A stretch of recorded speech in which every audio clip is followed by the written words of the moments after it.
Malaysia সফর শেষে চীনের পথে তারেক রহমান। প্রধানমন্ত্রী হিসেবে প্রথমবার চীন সফরে প্রায় ১.৫ ডজন চুক্তি এবং সমঝোতার স্মারক সই হতে পারে। এছাড়া প্রধানমন্ত্রী অংশ নেবেন সামার ডাভোসে। চীনে বসবাসরত বাংলাদেশিরা বলছেন, দেশে বেইজিংয়ের বিনিয়োগ বৃদ্ধিতে গুরুত্বপূর্ণ ভূমিকা রাখবে এই সফর।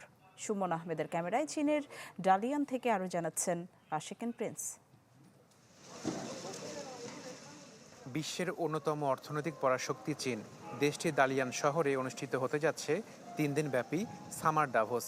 এতে অংশ নিতে এরই মধ্যে আমন্ত্রিতরা আসতে শুরু করেছেন। এবারের সম্মেলনের প্রতিপাদ্য উদ্ভাবন। সামার ডাভোসে অংশ নিচ্ছেন বাংলাদেশের প্রধানমন্ত্রী তারেক রহমানও। পরে দ্বিপাক্ষিক বৈঠক করবেন চীনের প্রেসিডেন্টের সাথে। সই হবে কয়েকটি চুক্তি ও সমঝোতা স্মারক। যদি বাংলাদেশের পণ্য চীনা বাজারে প্রবেশ করতে চায় তাহলে প্রধানমন্ত্রীর চীন সফর নিয়ে কথা হয় দেশটির সাংবাদিক ওয়াং ছুয়াং জিনিয়ার সাথে। জানালেন, বাংলাদেশের প্রধানমন্ত্রীর এই সফরকে ইতিবাচকভাবেই দেখছে চীন। সুযোগ রয়েছে বিনিয়োগ বাড়ানোর বিষয়টিও।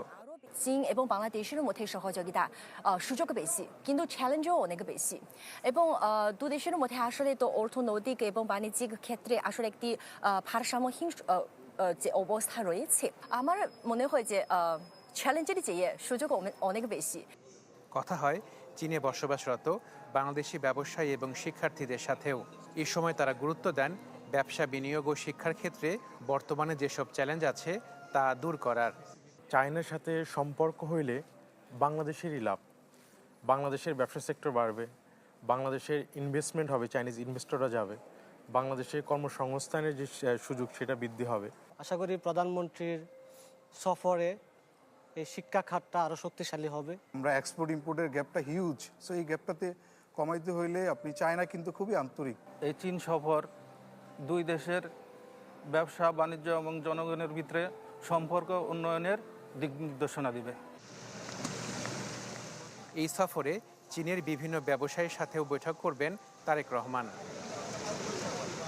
প্রধানমন্ত্রী হিসেবে দায়িত্ব নেবার পরে প্রথমবারের মতো চীন সফর করছেন তারেক রহমান।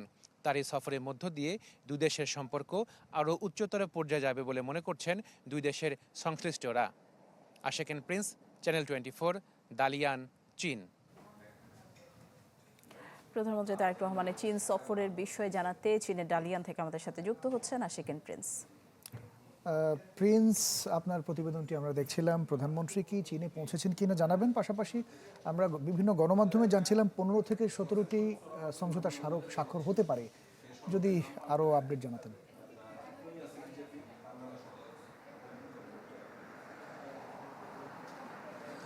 ইমতিয়াজ, এখন চীনের স্থানীয় সময় রাত 9:05। আমাদের কাছে প্রধানমন্ত্রীর যে শিডিউলটি রয়েছে সেই অনুযায়ী প্রধানমন্ত্রীর এখন ডালিয়ান বিমানবন্দরে অবতরণ করার কথা, এবং আমরা যতটুকু খবর পাচ্ছি যে প্রধানমন্ত্রী তারেক রহমান ডালিয়ান বিমানবন্দরে অবতরণ করেছেন। তার যে বহনকারী বিমানটি রয়েছে সেটি অবতরণ করেছে। সেখানে প্রয়োজনীয় আনুষ্ঠানিকতা শেষে তিনি আসবেন সাংগ্রিলা হোটেলে, এবং বিমানবন্দর থেকে প্রধানমন্ত্রী তারেক রহমানের সাংগ্রিলা হোটেলে আসতে সময় লাগতে পারে প্রায় 40 মিনিট, এবং 9:50 নাগাদ, অর্থাৎ স্থানীয় সময় রাত 9:50 নাগাদ তারেক রহমান সাংগ্রিলা হোটেলে আসবেন এবং সেখানে তিনি আগামী 2 দিন অবস্থান করবেন। এবং প্রধানমন্ত্রীর আগমন ঘিরে সাংগ্রিলা হোটেলে নিরাপত্তা ব্যবস্থা জোরদার করা হয়েছে, এবং চীনে বিএনপির যারা নেতাকর্মী রয়েছে তারা এরই মধ্যে সাংগ্রিলা হোটেলে এসেছেন এবং তাদের নেতা এবং প্রধানমন্ত্রী তারেক রহমানকে স্বাগত জানাতে তারা প্রস্তুতি নিয়েছেন। আপনাকে জানিয়ে রাখি যে প্রধানমন্ত্রী তারেক রহমান আগামী 2 দিন ডালিয়ানে থাকবেন এবং তিনি সামার ডাভোসে অংশ নেবেন। আগামীকাল থেকে মূলত তার যে কর্মসূচি রয়েছে ডালিয়ানে, সে কর্মসূচিটি শুরু হবে। আগামীকাল সকালে তার কিছু সৌজন্যমূলক সাক্ষাৎ রয়েছে। পরবর্তীতে আগামীকাল বিকেলে দাভোস ফোরামে তিনি জলবায়ু পরিবর্তন বিষয়ক একটি কনফারেন্স রয়েছে, সেখানে তিনি বক্তব্য রাখবেন। পরবর্তীতে তিনি আবার এই সাংগ্রিলা হোটেলে আসবেন এবং 24 তারিখে ডাভোসের যে আনুষ্ঠানিক যে কর্মসূচি রয়েছে সেই কর্মসূচিতে তিনি অংশগ্রহণ করবেন। পরবর্তীতে তিনি বেইজিংয়ে যাবেন।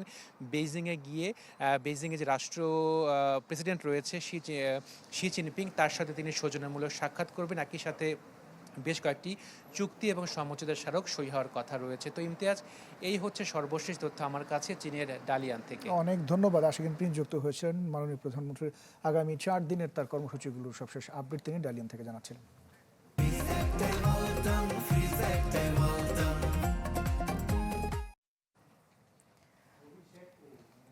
কার্যক্রম নিষিদ্ধ আওয়ামী লীগের প্রতিষ্ঠা বার্ষিকী ঘিরে তৈরি হয়েছে নতুন আলোচনা। সামাজিক যোগাযোগ মাধ্যমে কর্মসূচির আহ্বান, বিচ্ছিন্নভাবে মিছিলের চেষ্টা, এসবের মধ্যে আইনশৃঙ্খলা বাহিনী বলছে যে কোনো ধরনের অরাজকতা ঠেকাতে নেওয়া হয়েছে বাড়তি নিরাপত্তা ব্যবস্থা। 30 জুন পর্যন্ত ঢাকা সহ 6 জেলায় মোতায়েন থাকবে সেনাবাহিনী। 23 জুন আওয়ামী লীগের প্রতিষ্ঠাবার্ষিকী উপলক্ষে সামাজিক যোগাযোগ মাধ্যমে সমাবেশ ও মিছিলের ঘোষণা দেয় কার্যক্রম নিষিদ্ধ এই দলটি। ঝটিকা মিছিল সহ নাশকতার শঙ্কা করছে আইনশৃঙ্খলা বাহিনী। এমন অবস্থায় সেনাবাহিনী মোতায়েনের সিদ্ধান্ত নিয়েছে সরকার। স্বরাষ্ট্র মন্ত্রণালয়ের রাজনৈতিক শাখা থেকে জারি করা এক প্রজ্ঞাপনে জানানো হয়, ঢাকা, নারায়ণগঞ্জ, গোপালগঞ্জ, গাজীপুর, চট্টগ্রাম ও ফরিদপুরে 22 জুন থেকে 30 জুন পর্যন্ত 9 দিন মাঠে থাকবে সেনাবাহিনী। আমরা মনে করেছি কোন কোন জায়গায় তাদের অপতৎপরতা বৃদ্ধি পেয়েছে, আমাদের ইন্টেলিজেন্স রিপোর্টের ভিত্তিতে আমরা সেটা করছি। এখন যেটা আমরা কয়েকটা জায়গায় ডিপ্লয় করতে যাচ্ছি সেটার সাথে ওই পরিস্থিতির কোনো মিল নাই, এটা ইনএইড টু সিভিল পাওয়ার। এদিকে আওয়ামী লীগের নেতাকর্মীদের যে কোনো ধরনের অরাজকতা ও বিশৃঙ্খলা এড়াতে রাজধানীতে 18,000 পুলিশ মোতায়েন করা হয়েছে। সার্বক্ষণিক প্রস্তুত থাকবে 15টি বিশেষ কুইক রেসপন্স ইউনিট। 4টি কন্ট্রোল রুমে বেশ কিছু পর্যাপ্ত ফোর্স আমরা রেখেছি, যারা যে কোনো ক্রাইসিস মোমেন্টে দ্রুত রেসপন্ড করতে পারবে। সর্বমোট আমরা 18,000-এর মতো বা অধিক অফিসার ফোর্স নগরবাসীর নিরাপত্তা নিশ্চিত করতে মোতায়েন করা হবে এবং পুলিশ কমিশনার মহোদয় থেকে শুরু করে ঊর্ধ্বতন সকল কর্মকর্তা মাঠের পরিস্থিতি পর্যবেক্ষণ করবেন। এছাড়া কাউন্টার টেররিজম ইউনিট, গোয়েন্দা পুলিশ সহ বেশ কয়েকটি টিম সতর্ক অবস্থায় থাকবে সারা দেশে। নিরাপত্তা না বিঘ্নিত হয় সে বিষয়ে সচেষ্ট থাকবে। ফয়সাল হোসেন, চ্যানেল 24, ঢাকা। বাংলাদেশ সময় আজ 11টায় আর্জেন্টিনা এবং অস্ট্রিয়ার ম্যাচ নিয়ে জানাতে এই মুহূর্তে ডালাস স্টেডিয়াম থেকে আমাদের সাথে সরাসরি যুক্ত হচ্ছেন সহকর্মী রেজওয়ানুজ্জামান। রেজওয়ান, স্বাগত আপনাকে। আজকে আর্জেন্টিনা যদি বিজয়ী হয়ে যায়, নকআউট পর্বে যাওয়ার সুযোগ কতখানি থাকবে এটা একটু জানাবেন। পাশাপাশি প্রথম ম্যাচে তো লিওনেল মেসি হ্যাট্রিক করেছে, তো দর্শক যারা আসছেন তারা আজকের ম্যাচ নিয়ে কতখানি প্রত্যাশা করছেন লিওনেল মেসির কাছ থেকে?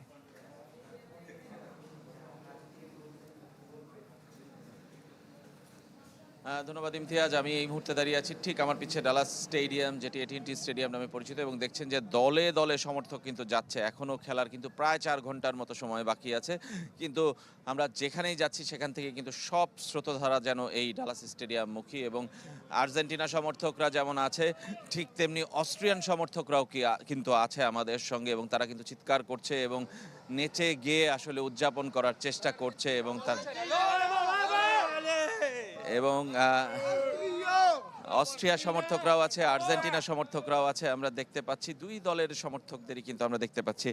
আর ম্যাচের কথা যদি বলে, আর্জেন্টিনা যদি আজকের ম্যাচ জেতে তাহলে কিন্তু তারা 2 ম্যাচ জিতে যাবে, টানা 2 ম্যাচ জিতে 6 পয়েন্ট তাদের হবে, এবং তারা কিন্তু আসলে গ্রুপ চ্যাম্পিয়ন হওয়ার পথে এগিয়ে যাবে। আমার মনে হয় যে রাউন্ড অফ 32 তাদের নিশ্চিত হবেই হবে, একই সঙ্গে কিন্তু গ্রুপ চ্যাম্পিয়ন হওয়ার দৌড়েও এগিয়ে যাবে, কেননা জর্ডান কিন্তু তাদের লাস্ট প্রতিপক্ষ হিসেবে অপেক্ষায়। সেই ম্যাচটা কিন্তু খুব সহজই হবে বলা যায়, কেননা জর্ডান প্রথম ম্যাচেও হেরেছে, অস্ট্রিয়া কিন্তু প্রথম ম্যাচ জিতেছে এই জর্ডানের বিপক্ষে। সুতরাং যদি হেড টু হেড বলি, পয়েন্ট বলি কিংবা গোল পার্থক্য বলি, সব বিচারেই কিন্তু আর্জেন্টিনা এগিয়ে থাকবে আজকের ম্যাচ যদি জিততে পারে। সুতরাং তাদের আসলে রাউন্ড অফ 32 নিশ্চিত করা নিয়ে কোনো ধরনের কোনো সন্দেহ অবকাশ নেই। এবং আজকে কিন্তু আসলে অসংখ্য দর্শক আসবেন, এখানে কিন্তু 80,000 প্লাস ক্যাপাসিটি এই স্টেডিয়ামে। সুতরাং বুঝতেই পারছেন যে কত বড় আসলে গ্যাদারিংটা হবে, এবং পুরো স্টেডিয়ামটি কিন্তু ইনডোর স্টেডিয়াম, ভিতরে আবদ্ধ থাকবে, এবং সেখানে চিৎকারের পরিমাণটাও আসলে কেমন হবে সেটাও কিন্তু ধারণা করা যায়। ইমতিয়াজ, যেমন আমাদের সাথে যুক্ত হয়েছিলেন দর্শক ডালাস স্টেডিয়ামের সামনে থেকে। পরের খবরে যাব। বৃষ্টি না থাকায় উত্তরাঞ্চলের তিস্তা সহ বেশ কিছু নদ নদীর পানি কমছে। রংপুরের মহিপুরে আবারও ভাঙন দেখা দিয়েছে দ্বিতীয় তিস্তা সেতু রক্ষা বাঁধে। এরই মধ্যে মহিপুরে দ্বিতীয় তিস্তা সেতুর পশ্চিম পাশে বাঁধের 130 মিটার নদী গর্ভে বিলীন হয়েছে। বাকিটা ভাঙন হুমকিতে। পানি উন্নয়ন বোর্ড জানিয়েছে, বৃষ্টি কমে যাওয়ায় উত্তরাঞ্চলের নদ নদীতে আগের থেকে পানি কমেছে। বৃষ্টি কমে যাওয়ায় সিলেট অঞ্চলেও উন্নতি হচ্ছে পরিস্থিতি। আবহাওয়া অফিস জানিয়েছে, মেঘালয়ে বৃষ্টিপাত বাড়লে ফের পাহাড়ি ঢল নামবে। এদিকে পানি নেমে যাওয়ায় ভোলাগঞ্জ সাদাপাথর পর্যটন কেন্দ্র থেকে ভ্রমণ নিষেধাজ্ঞা প্রত্যাহার করেছে প্রশাসন। গণহত্যার বিচারে ধীরগতি, আইন শৃঙ্খলার অবনতি এবং নেতাকর্মীদের উপর হামলার প্রতিবাদে কাল রাজধানীতে বিক্ষোভ সমাবেশ করবে 11 দল। রাজধানীর মগবাজারে বৈঠক শেষে কর্মসূচি ঘোষণা করেছেন জোটের সমন্বয়ক হামিদুর রহমান আজাদ। তিনি অভিযোগ করেছেন, জুলাই গণহত্যার বিচারে ধীরগতির কারণে জনমনের সংশয় তৈরি হয়েছে। লক্ষণ দেখা যাচ্ছে দেশে আবারও ফ্যাসিবাদ ফিরে আসার। তিনি বলেন, সরকার নিজেদের সংশোধন না করলে চলমান আন্দোলন আরও বেগবান করা হবে। দাবি করেছেন, আইন শৃঙ্খলা নিয়ন্ত্রণে সরকার পুরোপুরি ব্যর্থ, আর এই অবস্থা চলতে থাকলে জনগণই সরকারের বিষয়ে সিদ্ধান্ত নেবে। গণ অভ্যুত্থানের বর্ষপূর্তি উপলক্ষে 34 দিনের কর্মসূচিও ঘোষণার কথা জানিয়েছেন তিনি।